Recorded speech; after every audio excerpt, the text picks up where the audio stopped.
You're listening to the Surgeons of Horror podcast. Hello, welcome to the Surgeons of Horror podcast. Its purpose is to dissect and discuss horror films, both old and new. Our current season has been dedicated to the late great Wes Craven, and amongst that we've been splicing up and dissecting the Nightmare on Elm Street franchise films. And we're about to delve into the blood and guts that comes with number 6, the installment, which was titled Freddy's Dead. We're churning through these ones. Do check out our previous ones if you haven't already caught those. Before we get into the nitty-gritty, I should introduce myself. I'm the host for the series. My name is Saul Muerte, and I'm joined, as always, in the Nightmare on Elm Street discussions with Oscar Jack. Welcome back, Oscar. It's a pleasure to be back. So can't believe it. Can't believe we're already up to 6. But thankfully, Freddy's dead. He's going to be dead. He's going to be dead. No. Thank God for all of those teenagers. They won't have to die because the title says he's dead. That's it. Life will be good. So listeners who have been following our discussions will already know this backstory of your journey into this, but for the sake of those that might be jumping in for the first time on this podcast, whereabouts in the journey of A Nightmare on Elm Street did you first discover Freddy's Dead in the series? Freddy's Dead, I had an absolute black hole. I'd never like randomly come across it. I didn't even know any kind of pre-meme memes. Like, there was no iconography from this movie that I really knew at all. And it wasn't until I was kind of going through them all in quite quick succession a few months ago leading up to this retrospective that I got to watch it for the first time in its entirety, which was a real kind of treat, kind of going through each of them and kind of seeing. I think there's always a real benefit of, like, say, I am a fan of watching movies in the order that they were released, not in kind of chronological or whatever. It's like, I think you just get a real strong sense of where you've come from and where you're going. Yeah. Yeah, I 100% agree with you there, Oscar. And it's interesting you commenting about the black hole that you had with it. And it's almost as if this movie is a little bit of a void. And the reason I say that is because I had the same experience. I remember when I was teaming this one up, not just this one up, but the franchise discussions. I was really looking forward to it because I have a soft spot for Mr. Krueger. And then I was kind of setting this up, as I said, looking at the titles, and I was like, Freddy's dead. I have no memory of anything that happens in that one. And I know I've watched them because, I have previously watched the entire franchise. But it just had me stumped. I was like, which one was that? And that doesn't bode well, does it? Lead up to our chat about the... Not really. But yeah, so like obviously as it unfolded, as I rewatched it recently, I was like, oh yeah, it came flooding back quite quick. And I will, as always, we reserve our kind of judgment of the film until the very end. We should add, too, that this is the one that's got the 3D gimmick in there, which admittedly only comes in about the last 10 minutes of the movie, where we're encouraged to put the glasses on. And that's interesting in itself. Like Jason had done 3D way back, in part 3, which was probably off the top of my head 1984 time. I might be wrong with the date for that. So as far as like slasher franchises doing it, this is quite late on in the installments of the Nightmare on Elm Street franchise to have introduced that as a gimmick. One question why, but I guess we'll try and pose that and maybe answer that as we go through our discussions. But before we kind of get into the blood and guts of this and start dissecting them, do you have any kind of random thoughts that you'd like to add before we start dissecting? I think I'd like to kind of jump in with our opening quote. Yes, that we have, which we've gotten in pretty much all of them. Yeah, except the last one, wasn't it? Sans the Dream Child. Yeah, the dream which come from all over the place. They come from the Bible. They come from literature. They come from Edgar Allan Poe, and Yes. kind of all over. This one we get our psychological quote. We get That's right. a nice little quote of, "Do you know the terror of he who falls asleep? To the very toes he is terrified, because the ground gives way under him and the dream begins." And that, of course, as we all know, is from Friedrich Nietzsche. Yes, many an hour studying the old Nietzsche. Yeah. Which I'm glad to see. I'm glad to see the quote. Yeah, I am back. actually. I missed it in the last one, and it's just like it's just this kind of verging on nonsensical, because it never really has any real play except for like it's a quote about sleep. It's like going into wiki quotes and typing like quotes of sleep, and you just get this random assortment. And you can kind of just pick them at will and just kind of stick it in the front. Which is like, particularly as it's gone along and this series has gone a lot more campy and a lot kind of over the top. It's a kind of kitsch element that I quite like. Yeah, I agree. I thought it was kind of cool to, and I know you were kind of disparaging it a little bit, but I kind of like the idea that you have a philosopher's quote, and this one, and particularly one to do with sleep. I mean, they probably just, finger in the air and flick through a load of quotes, like you said, of random stuff. But I kind of liked the fact there was Nietzsche in this one. Well, and it's not just the Nietzsche quote, because we do have a follow-up quote, which is the first time we've had this. And this is a quote from Dream Warriors, which is welcome to prime time, bitch. Yes. And it's credited to Freddy Krueger, which I feel like is almost a comment of this trope of putting this quote in the front. Yeah. Which I think is something we're really going to see with this film, is that it takes the direction that it had kind of gone in for the last two films. Yes. And then really comments and really kind of goes gun-ho in a direction of it. Yeah. It's definitely a comment on the last couple instead of just a further progression, even though I feel like most people would just be like, oh, it's now even crazier. It's like, there's maybe something a little bit nuanced, even if the film itself doesn't terribly represent that well. But I'll hold my tongue. Yeah, cool. It's actually, this is a good point. Normally I don't mention the director until the very end, but I think I will, because of what you're talking about with the self-referential stuff that's coming in and almost wanting to, and the deliberate nod to Dream Warriors is almost the point of saying, we know that was the last like real decent Freddy film. Her name is Rachel Talalay, and she had been quite, interestingly enough, worked really closely with the franchise pretty much from number 4, where she was the producer for The Dream Master, and her husband would direct the 5th one, Dream Child. Yeah, the fact that she kind of comes around to this, so she's definitely like no stranger to the franchise.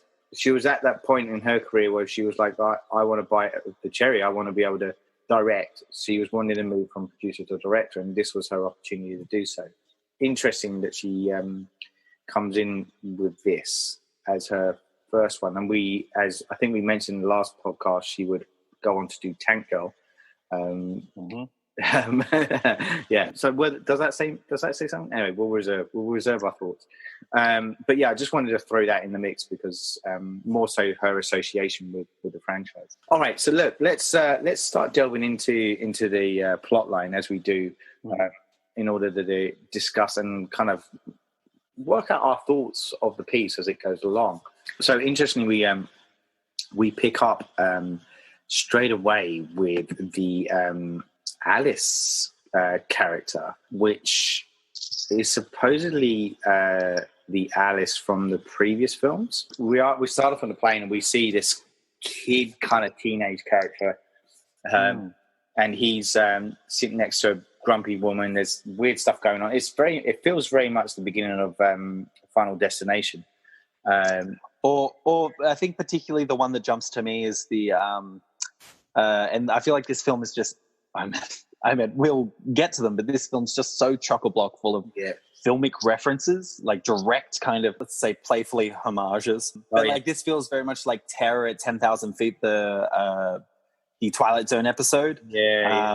Of he keeps on looking out to the wing. It's this, you know, it's even filmed kind of similarly to the segment from the film, which was George Miller, I believe. But we get this weird, like, when I first watched this with my friend Sarah, who joined me on this journey of watching all of these, we kind of had to pause this beginning a couple times and rewind it because you get this picture of the US minus Hawaii and Alaska, and you get Springwood, Ohio, 10 years from now. Mysterious killings and suicides wipe out an entire population of children and teenagers. That's right. Yes. The remaining adults are experiencing mass psychosis. There is new evidence of one surviving teenager.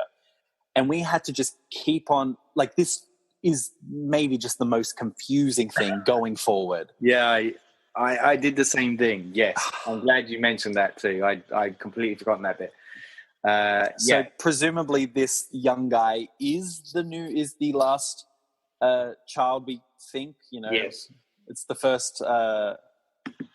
first nightmare film to open with a dream on a plane, which as the movies go on, like, they keep on having these ideas where I'm just like, oh, that's interesting. Like, you know, flying, you know, nightmares about flight and stuff like that are fairly common, and, you know, people sleep on flights all the time. It's like, that's good material. But kind of goes all haywire as he's freaking out, terrified of heights, and things are like busting, and water driplets are kind of coming out from the inside of his window. And there's a girl who leans over who says something along the lines of, like, he's gonna use you. He's gonna make you help him. Because you're the last. That's right. Which is one of the many kind of, this opening's a weird mix of very confusing and also very on the nose kind of exposition kind of thing. It's a real interesting mix. Yeah, it's convoluted, isn't it? There's a lot of stuff going on here. And the reason I got a little bit confused at the beginning there was because in the original script, we are following, that kid in question is Jacob Johnson, who is son of in the previous ones. So this is supposed to be Jacob grown up. Basically, as I said, in the original script, we have some of the Dream Warriors coming back to help Jacob in defeating Freddy after he kills Alice. But they disbanded that idea. So I think we're getting a little bit of germ or leftover of that, or germ of an idea in this final treatment that we see, and they're playing on the idea of, like, him being the only survivor, which would make sense if he is the son of Alice. He would be the descendant, and still, because of that, kind of, you know, the most powerful. That would make sense. But that's an interesting idea. So and interestingly, on other versions of Freddy's Dead that was put forward, there was actually a script that was put forward by Peter Jackson, which wasn't used, and his story was actually based on teenagers who don't see Freddy as a threat, and they basically deliberately take sleeping pills to kind of enter into Freddy's world. So it's done from a very kind of, like, you know, kind of like flatliners. Almost. Exactly. Yes. Thrill seeking. Yeah. Exactly right. Okay. So back to the actual kind of content that we do receive. Yeah, as I said, so we have Jacob on the plane and all this stuff going on, and he in the dream sequence is confronted by Freddy. The first time we see Freddy, because Jacob falls out of the plane, he's falling down. He wakes up in bed. He gets up, he looks out the window, he realizes the house is falling. Yes. The window is bust out. And the first time we see it, it's maybe it is definitively the least dramatic first entry of Freddy, because the window just opens and Freddy is on a broomstick doing the Wicked Witch of the West, saying, "I'll get you and your little soul too." Yes. And it's like, it's really flat. It's not dramatic at all. He's just there. Yes. Like he kind of comes in and it's interesting. And this whole sequence is like really, really quite long because the house crashes down. He wanders out. He walks along. You see it's on Elm Street, and like there's a lot of kind of stop starting where he sees the house. He sees the infamous house which they've held on to for less reasons in the earlier sequels, but in this one they really try and kind of make sense of it. Which is another one of those kind of taking with what the others were doing and giving it reason. Ticket booth and buys a bus ticket and gets hit by a bus that's driven by Freddy. There's lots of it's like planes, trains, and automobiles almost. Like as Freddy like just basically catapults him and throws him. I think through time. Yeah, through time. He's thrown through time. Yes. And because Freddy, yes. Well, no, he doesn't. He ends up because they have to go back to Springwood. Oh, yeah, that's true. Earlier, yes. This is a very confusing movie. That's right. He's teleported 10 years into the past. Yes. And one of the reasons why this is so confusing is because we see one of the, I guess you could call it main locations, which is the rehab correctional. It's a youth, like a youth shelter. Yes, and that's right. The whole thing looks like 90s apocalyptic, 90s view of the future. Yeah. So this is why me and my friend had to keep on rewinding it because we were just like, wait, is this like there are so many kids around and it already looks like the apocalypse? It's like, oh no, this is like the happy present. Ish. Which is, it's quite messy and convoluted. Yeah. But yeah, Jacob's thrown back with no memory of who he is. That's right. That was the thing I was going to remember because he hits his head on a rock, so he loses his memory. Yes. Is that why? Is that why he forgets? Like, would he have remembered everything if he just landed on his feet when Freddy threw him through the wormhole, I guess? And so he could have been a lot more helpful, and this movie would never have happened the way it happened. But of course, he bumps his head, gets amnesia. Yes, and then so then you're right. So it picks up at this. The story then picks up at the shelter for troubled youth. And we are introduced to three other characters. Yes, we have a kid called Spencer, played by Breckin Meyer. So for me, he's the dude in Clueless. He's the stoner dude in Clueless. And for me, he's one of the rats in Rat Race. Oh, okay, yes, yeah. He too. I don't think I've made a more niche reference to a film that remarkably no one has seen. I don't think I've seen it. I'm aware of it. I know the movie you are talking about. Ronan Atkinson's in it. John Cleese. That's it. Wayne Knight. It's all star. Yeah, I know it. I think there's a reason I may not have watched it. But I know the movie you are talking about. I remember it coming out. But yeah, okay. So there's Spencer, as I said. Then there's also Carlos, he's like the kind of best friend character, isn't he? And then we get Tracy, who's the kind of feisty kind of female character, who basically just likes to punch shit. And that's our trio of troubled youths. Who we follow the story on, and they basically plan to run away from the shelter. We do get a bit of background on some of the characters, I think. Yeah, so Carlos was physically abused by his parents. He's deaf in one ear. Yeah, so he's given, he's got a hearing disability. That's right. Tracy was apparently sexually abused by her father, and Spencer just doesn't want to kind of do what his dad wishes him to do. Yeah, his dad's a bit overbearing and probably physically abusive. And then, like, hats off to the film. You know, I think that was one of my criticisms of particularly the last two, is that the cast of characters they introduced to us was just so big. There was always so much so much carrying that everything had to do. Whereas here, you meet our three youths. You also meet their kind of caseworker. Yeah, I was going to say that. Dr. Maggie.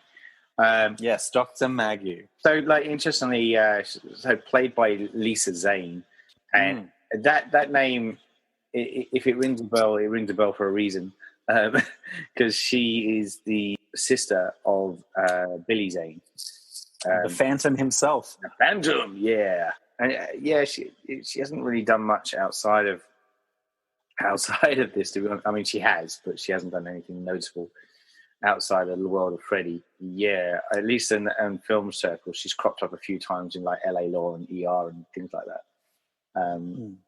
And Law and Order, things like that. She tends to play tends to play Sykes and things.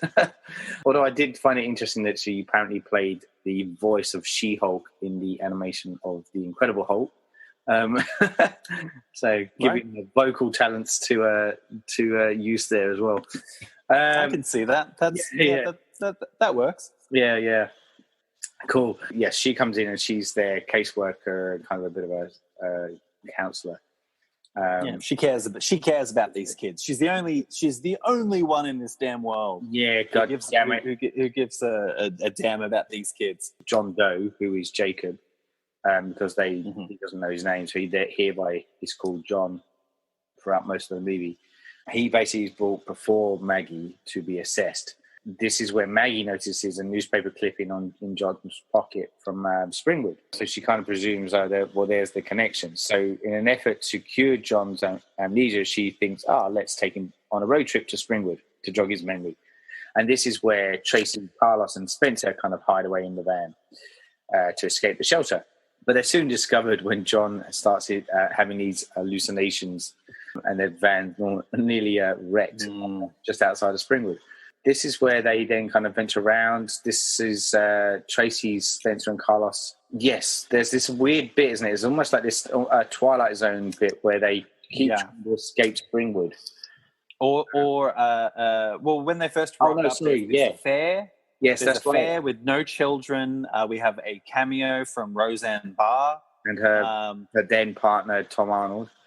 Oh yes, that's right. Where all of these like something's very strange.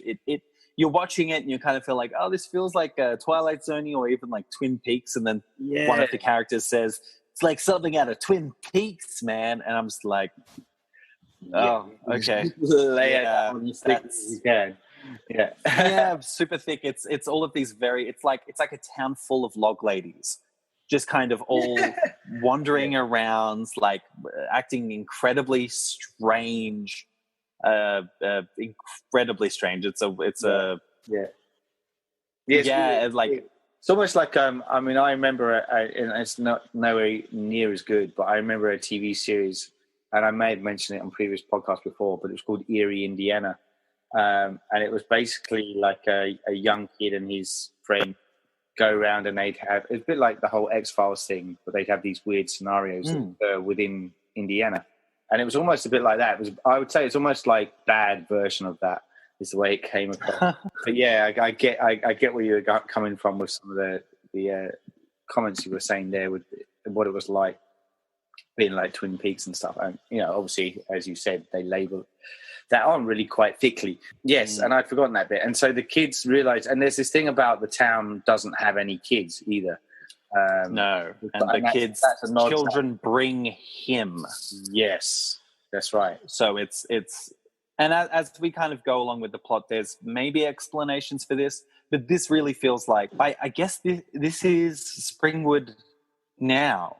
Yes, this is supposed to be Springwood. Like, because this is supposed to be Springwood right now, where there are no children left. Yes, because it's been about 10 years since the first Nightmare on Elm Street. That's right.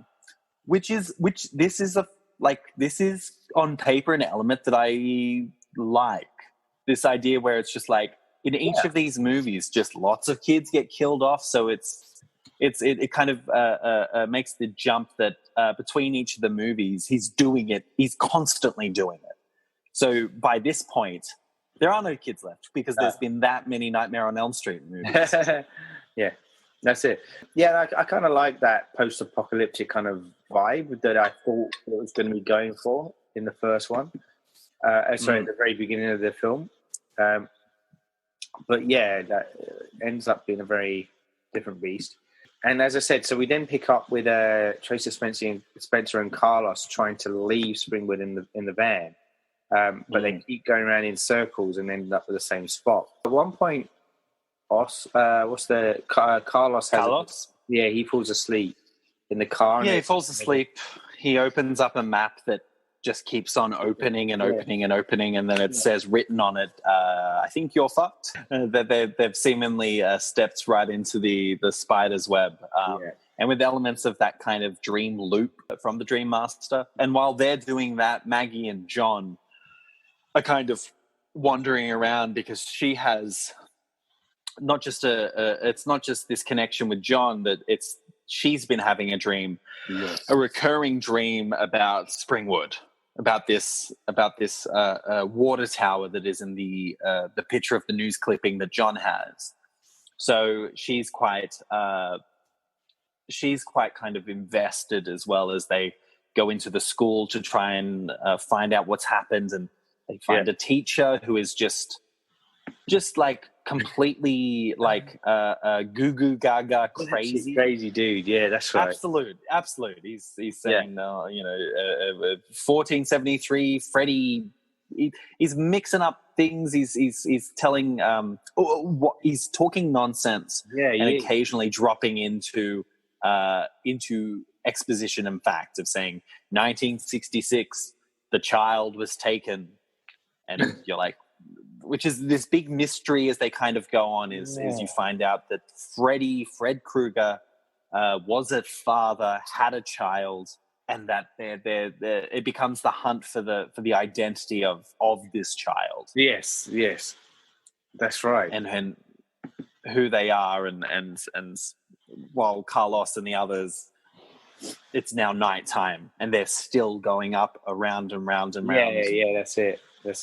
Well, one thing I did like about this film, is seeing Robert Englund sans makeup playing Freddy Krueger. Yes. I kind of like that element to it, which I would say we kind of got with his appearance as a nurse, but I think he had like a little bit of blush and lipstick on, so not completely sans makeup. Yes, that's right. But playing Freddy in this pre being kind of attacked and then burnt alive, and we kind of get a bit. I'm not so sure about the back history. I'm always a bit anti back history, but I did like the idea. It would have been nice if it was a bit more subtle and not so obvious. Yeah. Anyway, I'm jumping around with that, but it just kind of occurred to me as we were talking about their kind of pursuit of the child. Kids in question, Tracy Spencer and Carlos, turn up at said house, 1428 Elm Street, and though it doesn't initially look like it, it looks quite nice, and they make the very reasonable choice to go into actually. I was going to be a bit facetious there, but it's a house that has a for sale sign on it. Yes. So they figure that they can kind of make their way in and have a sleep. Yeah. Which I guess is, for their kinds of characters, these kind of troubled youths, that's actually that's the smartest place to sleep. Yes. Is a place, that isn't going to be derelict or on the street, and it's once they get inside and blood starts going down the door on the outside, and the facade breaks off, and we realize that it is Nancy's house. Yes. And it's all very kind of fun housey inside. It's definitely not as dead and dreary as it's been in the last couple in the dream sequences. There's lots of warm lights, and it's carpeted, and it doesn't look terribly dirty. It's still pretty rank, but it's not completely falling apart. No, that's right. That's right. Then so just to jump back to the bit about the college scene with Maggie and John/Jacob. So Jacob thinks he's Freddy's child at that point too. That's why he was chosen by Freddy. And so that's the story angle that he believes is why he's there and why he must pursue and track down Freddy and find proof of that.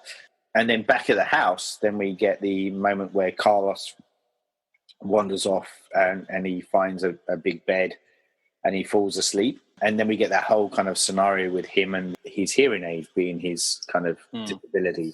And that's what Freddy plays on.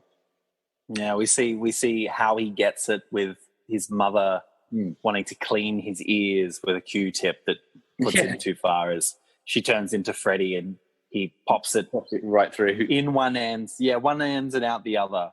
Like true, what am I thinking of? Like Warner Brothers kind of cartoon.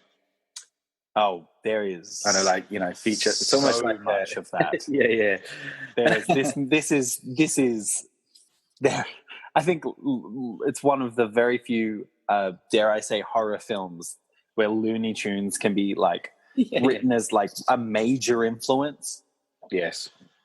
It's like, how with Jim Carrey's The Mask is obviously a nod to that. It's almost like got moments of that in this.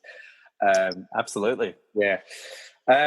Excuse me. So then we get that whole thing, and then the hearing aid bit is where, that's interesting, where it's kind of attaches itself to his ear and becomes a permanent fixture, and then Freddy comes and slices his ear off. Well, they have because he gets this hearing aid which kind of burrows in, kind of like the metallic. It's the H.R. Geiger kind of vibe of this little spider thing in his ear. And he can hear everything now, and it's like a drip is incredibly painful, and every little sound is just absolute torture for him. And Freddy pulls a pin out of his finger from up above and drops it down, and you can just hear it. It has the whistling of like a nuclear bomb falling. Yeah, that's right. And Carlos is able to grab it just in case, and then Freddy drops a handful of them down, and they just all kind of explode around him in sounds, that's a fun idea. This is another one of those but then it just keeps on kind of going on. There's a lot of this stuff. He has a chalkboard and runs his nails against where it gets bigger and bigger, and he's doing that whole It's like an amateur, like a kind of like a janky magician kind of trick of stretching this small board up more and more and more. And as he's it's scratching around, this is how they kill him. Freddy's almost gyrating as he like scratches the board until Carlos's head goes bigger and bigger and bulges and kind of like a slow motion scanner's head explosion. Yes, as his head pops and we get our first death. Which is, I think, probably the latest it's ever been. This is at like minute 37. Yeah. Which is pretty crazy. Which is not by a huge stretch, but it's definitely like, particularly for I mean, you'd never really see like a big mainstream horror movie, at least in the last 20 years, where you'd get 37 minutes in without a kill, particularly when it's the fifth in a series. That's right. Yeah, it's pretty far down the track, and it's pretty obvious he's going to be the one that gets killed first. Really, he's very much the bit player. I guess I was a bit more surprised that Spencer got knocked off next. I didn't actually see that coming. But that's where the movie does take us, and we have his whole stoner moment, and he starts seeing stuff happening on the TV. We get our Johnny Depp cameo on the TV. And he then starts kind of seeing computer animation, essentially, like old school 2D animation, cartoon animation, and he then kind of gets sucked into that world, and then Freddy starts playing games with them, essentially. As in, like, we get a Magic Carpet Ride. The beginning of Magic Carpet Ride by Steppenwolf starts playing. Yes, and Freddy says, "Want a trip?" Because Spencer's like lied down and he's taken some drugs, and he climbs into the TV while it's going along. It's crazy. Yeah, and he's like walking in like in a really crappy looking, like he's in a side scroller Mega Man Mario ripoff. It's really shitty graphics. It's which I don't know whether that's the point. You kind of zoom out and you see that Freddy is controlling him, watching him on a little TV, and he says, "Hey, great graphics," which I feels a vibe, but it's kind of too shitty for even the joke. And I'll say just here, because this is kind of the closest we've been to Freddy's face. Yes, so far we get these real close-ups, and I like the makeup is probably one of my least favorite in this movie. For the Freddy stuff, his face just kind of looks bumpy. It doesn't look terribly real. It's like I mean, I'm a fan of the wet, the gooey, like proper burnt face. Whereas this one, it's a bit more plastic. It's a bit more like, verging on like The Mask, kind of thing. Yeah, it is. That's right. Whereas his eyes are really clear. I don't know whether it's like, we're this far in and they didn't want to. What, just to interject there, what's interesting about it though is that the makeup effects guy was John Carl Bucher, who was quite known within the business. He worked on Friday the 13th Part 7, The New Blood, and Troll, but he also did the same role in for special effects in number 4, The Dream Master. So he has worked on Freddy before, right? And I was a fan of the makeup in Dream Master. So it's interesting. I thought I feel like it's just the fact of them not wanting to be a horror movie. Which this isn't. Yes. Yes. I guess they didn't want him to look scary, which is a strange choice of wanting to have this kind of light tone, but then kind of as they dive into his backstory, which is incredibly dark, and like there is like they're still kind of having their cake and eating it too. Because we get more and more touches of that with Dr. Maggie and John as they go to the orphanage in the town, and they get a little bit more information, and John's kind of convinced that he is the son, and that's why he's been brought back, and they realize that they've got to try and help the others. The only remaining what's the girl's name? Tracy, the last one. Tracy kind of finds them and brings them feeling like something's really wrong, and they walk around looking for it. It's the extrapolation of kind of the last two in terms of dream logic, where they don't have to be a dream for weird things to happen, because Spencer's pulled into the TV and can't be found until he's thrown through a window back into the real world. Yes. He gets flown through the window. John turns and says, "I found him." And a moment that I think it's supposed to be a lot funnier than it comes across. Definitely. This is where we get Spencer's real life video game stuff, where he's being controlled in the real world, and he's bouncing up and down like a video game character, smashing his head into the wall and punching random walls and spinning around on the spot, and which is pretty. It was just really loony. Yes, yeah, Looney Tunes, Looney. Yeah. John realizes that he needs to get in and try and pull him out because they can't wake him up because he's too high. Yeah. So he goes, Tracy knocks him out, and then she joins him by doing her sleep dream meditation that the psychologist taught her. They're able to go in and kind of help Spencer for a moment. We get the classic line where Tracy pulls out his controller, the door closes, and Freddy says, "You forgot the power glove." And his spiky glove is now turned into I don't even know what the video game brand was, but it's the game controller on your wrist. And I remember it. Yeah, but I have no idea what it's called. Yeah. And this, so I'm losing. I'm losing track a little bit because I'm forgetting a little bit here. But there's a bit. Isn't this where John confronts Kruger? Or was that? Yes. Yeah. Well, no, actually, it's Tracy confronts him and is woken up. She's brought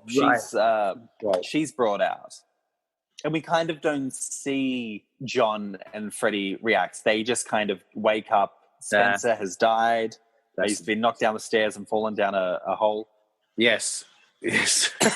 Yeah, and they pick up John, chuck him in the van, and try and get the hell out of there, which is a smart choice. I'm trying to think how it happens now. I'm having a massive mind blank, but this is where no, because John's still asleep, isn't he? I thought he goes, but he stays asleep. Yes, and then he stays asleep, and they're driving with him unconscious in the back of the van. That's right, because he got knocked out. That's right. And we get more kind of spinning wheels of him and his house being above the earth. A lot of bits and pieces. And he's falling. He jumps out of the window and he's falling down. He finds that there's a pulling case of emergency tag on his shirt, and he pulls it. A big a parachute kind of blows up, and he, in the real world, flies through the van's roof, and he looks up and sees Freddy kind of spinning around on the inside of his parachute, not as like an image, but just kind of like almost like he's spinning on a top as he drops down. And we have our little confrontation of John saying, "You're not going to kill me. I know I'm your kid." Yes, that's it. And Freddy's like, "Nope, you're wrong." And he slices his parachute, and he falls towards the ground in the most Looney Tunes thing, where we see Freddy on the ground pushing with great effort a bed of nails beneath him. Yes, and like he's pushing it like it's exhausting. He kind of collapses down and then looks straight at the camera. It's like it's pure Wile E. Coyote. It really is. It really is. 100% as he hits into it, and Maggie's holding him in the real world, and there's all of these holes that come out that appear in his body. Yeah, and he manages to get out just a little bit of saying, "It's not a boy. It's not a boy." Not a boy. Which is what they thought. They thought the child was a boy. Yeah, it's not. Even though we kind of have seen dreams so far. Yes, we've seen Maggie's dreams with him, with a makeupless Robert England. Yes, who by this point everyone knows he is Freddy. Yeah, that's right. Yeah. And we see this little girl in this dream. So it's another point of kind of confusion where I don't think anyone in this point is like... It wasn't a shock reveal, was it? It was kind of like... No, it's this diluted, weird thing where we're being shown a girl in these dreams with the real guy who plays Freddy, who is obviously playing pre-burnt Freddy. And then we're getting John kind of finding out clues and saying like, "Oh, it's a boy. That's me, of course." So we get the demise of John because, and also the point of this is that he was chosen was a means. This is such a MacGuffin, but a means of getting Freddy back to Springwood and in contact with his daughter. So, and the idea being that if he can take over the soul of his daughter, he can come back in the real world. Yes, and he can. There's also some kind of element where he needs her to leave, for him to leave Springwood. Yes. Even though in 10 years' time he's killed all the children in the United States. Yeah, yeah. So that isn't a problem. It's this thing where that opening title just causes so many more problems. Yeah, it does. It really does. And it 100% must have been a slap on, where they were like, it probably is. Yeah, very. Oh, it's so confusing. Right, Chasey and Maggie then go back to the shelter and discover that no one actually has any memory of John, or Spencer, or Carlos, except for the doctor, who's played by Yaphet Kotto,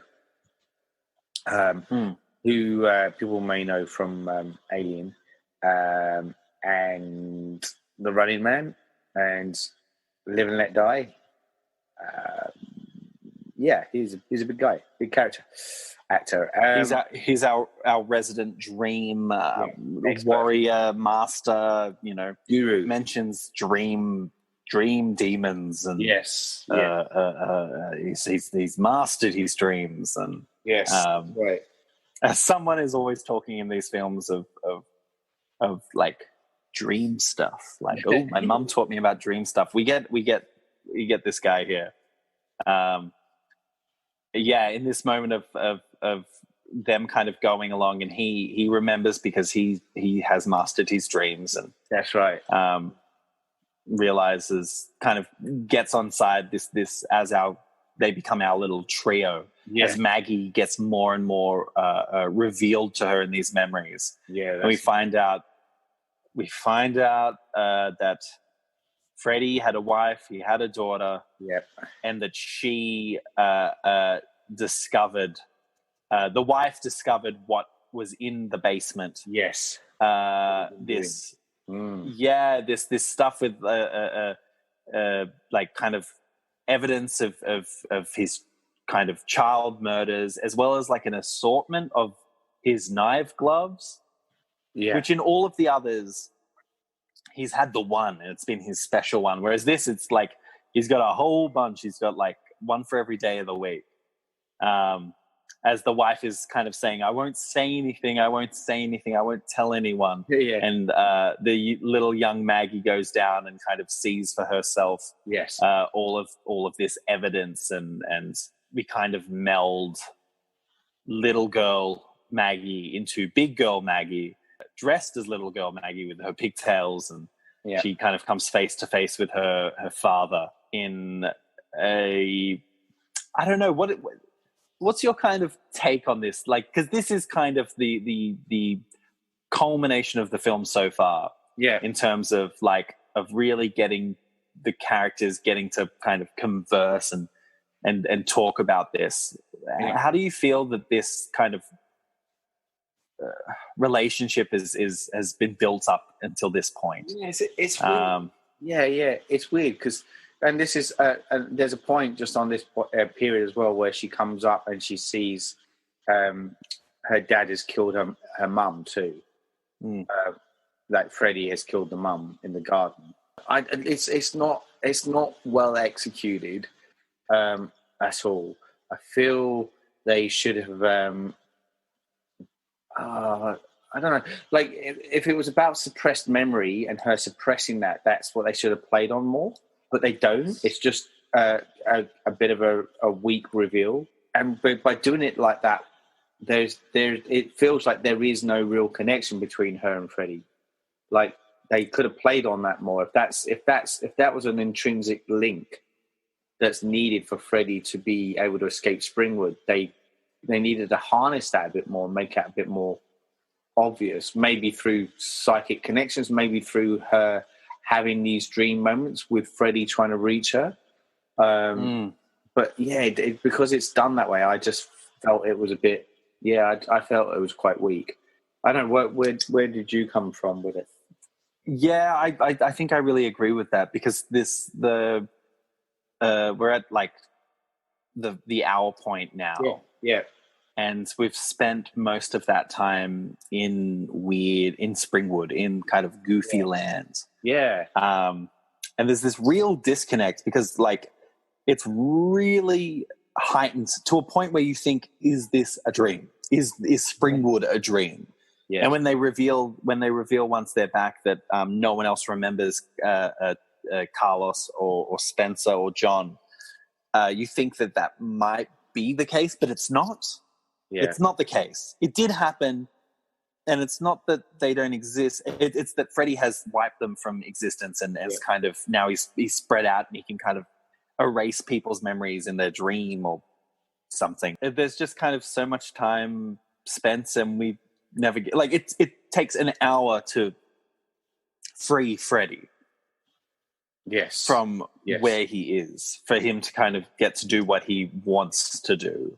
Whereas, like, you know, Dream Master took a lot less. It just took, you know, he cleaned up those Dream Warriors real quick. I think that may have been like 20, 25 minutes in. Yeah. And then he was free to kind of get to enjoy this movie, which is, he has this line to her where he says, basically, is an explanation of how he's going to be able to rule the world and take it off, is that every town has an Elm Street. Yes. That's it. That's the every town has an Elm Street. Yeah. You know, he pops up like this mangled one just outside of the shelter, and she realizes that her kids are in danger. Yeah. Which is where we jump to Tracy, who's trying to stay awake, and she goes into her kind of traumatic memories of her father, who was very, like, big gross man, kind of saying, you know, like, will, you know, like, no one has to know. It's like, it's very just kind of crass and gross, and like they've kind of touched in earlier ones, but this one just kind of and like, to be fair, like, Tracy's whole thing is, you know, she doesn't like to be touched, and this is why she's kind of trained in martial arts, is so that if someone touches her, she can kick their ass. Yes, that's right. So she does get to do that in this dream, where she bangs him back and gets an iron and bashes his face in, and you kind of reveal that, you know, he turns into Freddy as these dream people often do, as she starts just kind of having like a decent fight, and you know, Tracy kind of holds her own, and when she realizes that she's outmatched, she holds her hands over the burning fire, and that's right, wakes herself up. That's right. Which hasn't been established as, like, a way to get out of dreams in this movie. No one's been like, this is not in this movie, but in the franchise. No. Yes. Pass back to the very first one. She deliberately burns her arm in the boiler room to wake us. Yes. So I did try that as a nod. I was like, okay. She gets her way out, and we find the Doctor and Freddy come face to face in the Doctor's dream himself, as Freddy kind of goes through the ways that they've all tried to kill him. They've tried burning him, they've tried burying him, they've tried doing all of these things as he's cutting off his fingers one by one, like he did in the first one. Yes. Where, you know, to show Nancy that he's kind of, you know, more of a threat.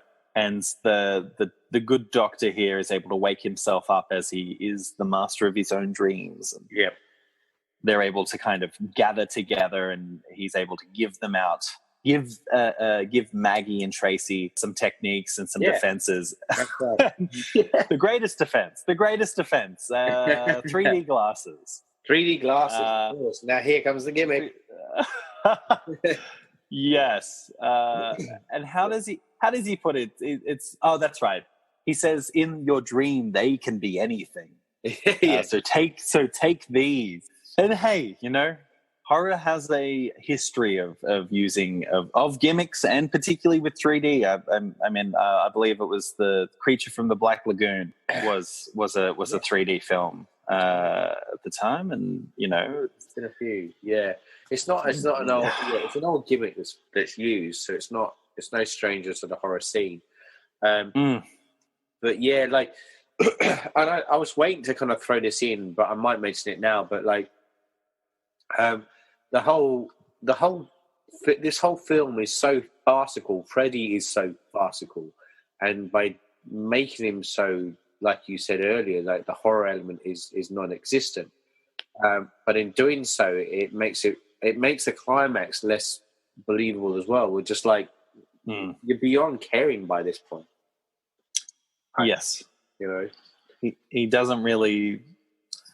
It's that weird mixture of like audience apathy and just kind of like, oh, okay, well, what are they going to do? 3D is the climax. That's the answer. And then all of a sudden they're like, oh, that's what these things are for that I was given in the theaterette.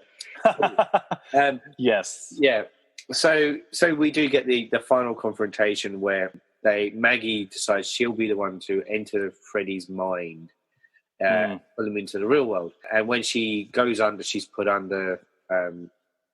As soon as she's under, she puts on the 3D glasses, and this was the cue for those that watching it in the theater to put on there. And then we get the whole kind of climax in 3D, as essentially where he,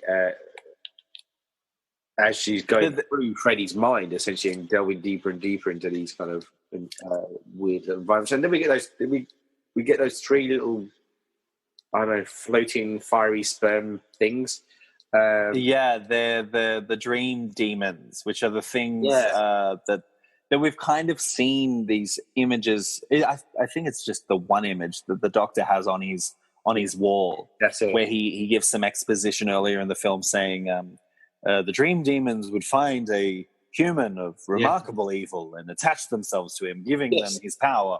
So not only do we get more backstory in terms of Freddy and just his like home life, we also get this kind of explanation of how he has this power. Yeah. As these things are kind of floating around, and kind of remind me of a really, really less well done version of the absolutely phenomenal treat that is From Beyond, the Stuart Gordon follow up to Reanimator. That also has kind of purple worms that are just so much more well done than this. I know you're referring to that movie too. Yeah, and I know what you're referring to as well. Yes, and I agree. Anyway, I interrupted you. Sorry, Oscar. No, not at all. It's purple worms. It's these little purple worms kind of floating around as we go deeper and deeper in quite a interesting kind of sequence that, you know, it's all done in miniatures, and it's kind of the camera is swooping around and doors keep on closing, and it finds new ways deeper and deeper and deeper until we get to see little boy Freddy in class killing gerbils with a hammer. Yeah. And we realize that, oh, that's right. Oh, and all of his classmates are chanting "Son of 100 Maniacs." Yes. Which is one of those like schoolyard nicknames that really just rolls off the tongue. Oh yeah. There we go. Son of 100 Maniacs. It's this thing, and then we get young, young teenager. Yeah, redheaded. He reminds me of like Hannibal Lecter. It's that kind of thing where they've gotten an actor who doesn't look too bad, and he kind of confronts his abusive stepfather, laughing as he's like whipped, and then kind of kills them, and then we get to see again the burning of his shack. Where he died for the first time, and there's a Molotov cocktail that goes flying through in 3D, through to hit us. And then we get Freddy standing in the fire with these worms floating around him, basically being like, "Do you want our power? Do you want our power?" He's like, "Yes, give it all to me." I couldn't help.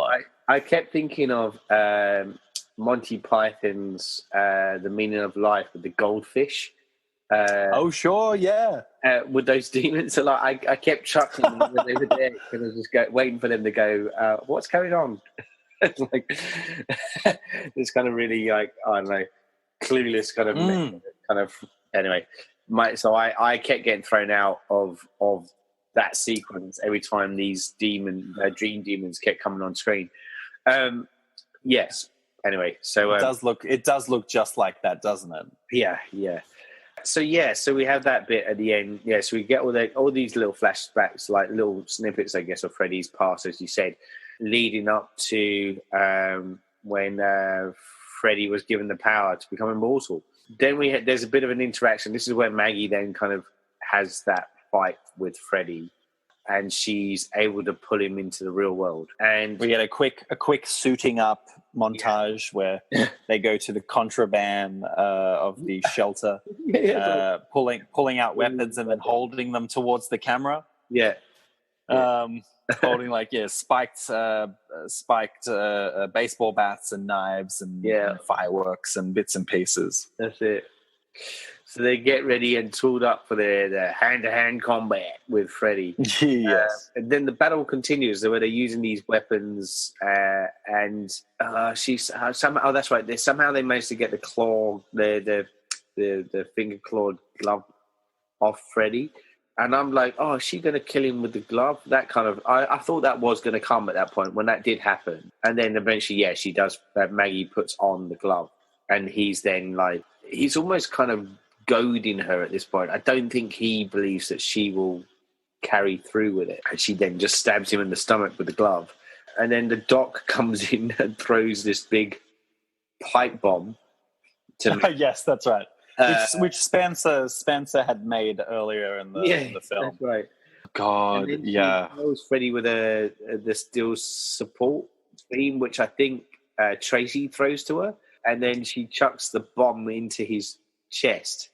Yes, and then runs away. The explosion occurs, and like you would just get that one moment where Freddy looks at the camera and goes, "Kids," and then he explodes. That's right. She gives him a quick. Maggie, of course, being the daughter of the one-line master herself, gives him a quick kiss on the cheek and says, "Happy Father's Day." That's right. I forgot about that. Yeah, my daughter. Yeah, and he then, explodes and the worms come flying out of him. Yeah, that's right. Yeah, they kind of look back to him and they all wiggle off. Yeah, because he's in the real world, they can't revive him. I think is the theory. And then we get that kind of final bit where Maggie and Tracy and Doc are all happy, and she just says, "Freddy's dead." They're all just Freddy's dead. Freddy's dead. That's it. And they're just it's like immediately after. It's not like the next day. It's right. Like them.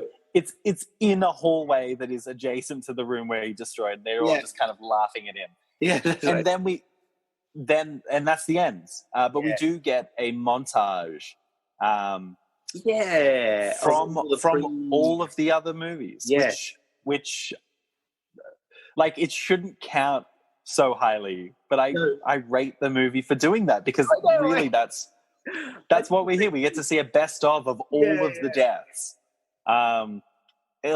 With even I think we get one or two references, one or two clips from Freddy's Revenge.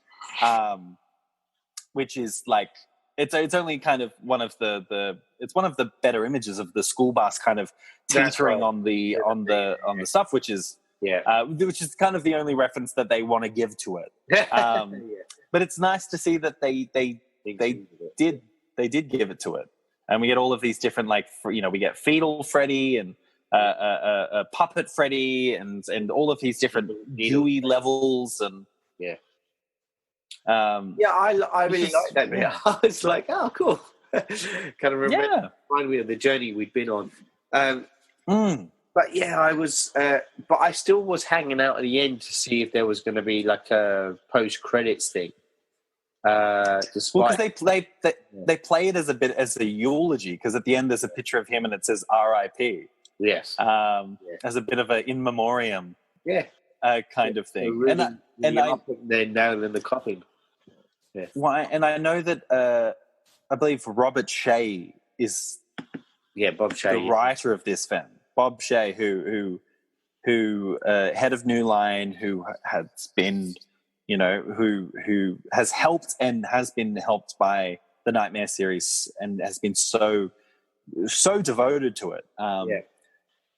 That I think it's nice that he kind of is like, yeah, let me, the whole series is very much in the family. It's either not in the family or it's like, Yes. the last three have all been kind of very close. When Wes isn't there, it's this kind of other family that kind of holds vigil.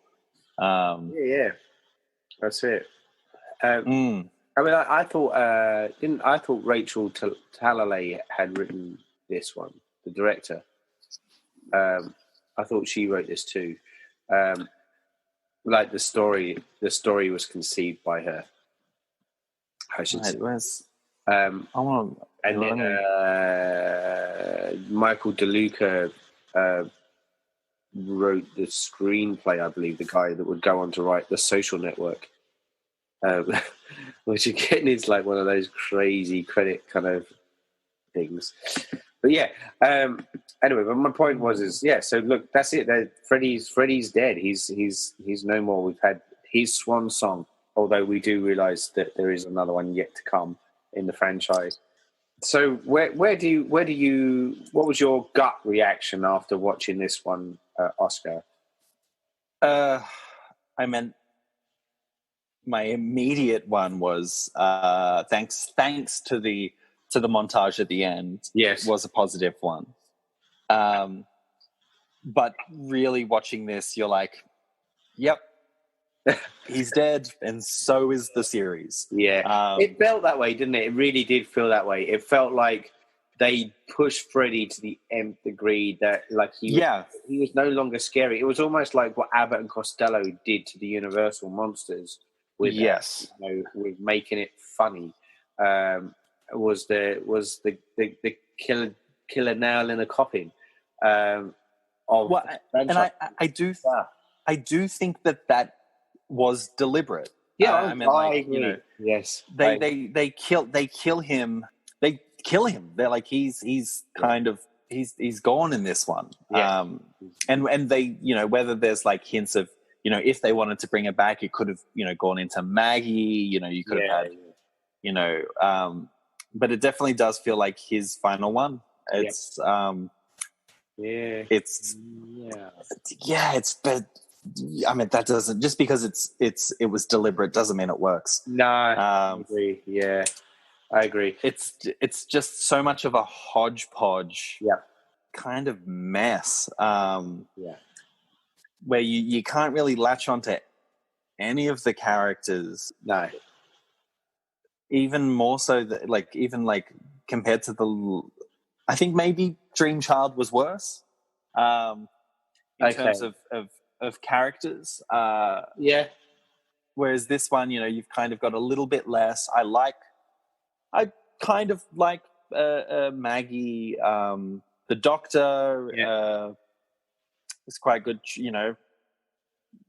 The rest of them, they've all got like these elements from previous Nightmares. This really does feel just like this kind of swan song ode to the franchise. Yes, where they're just kind of pulling all of these elements and then just pushing it to the nth degree. Yeah, I agree. I felt like they just knew that this was a way of saying goodbye to the franchise, really, because I don't think they all knew that they couldn't possibly do more with it. At least not without the hands of Wes Craven.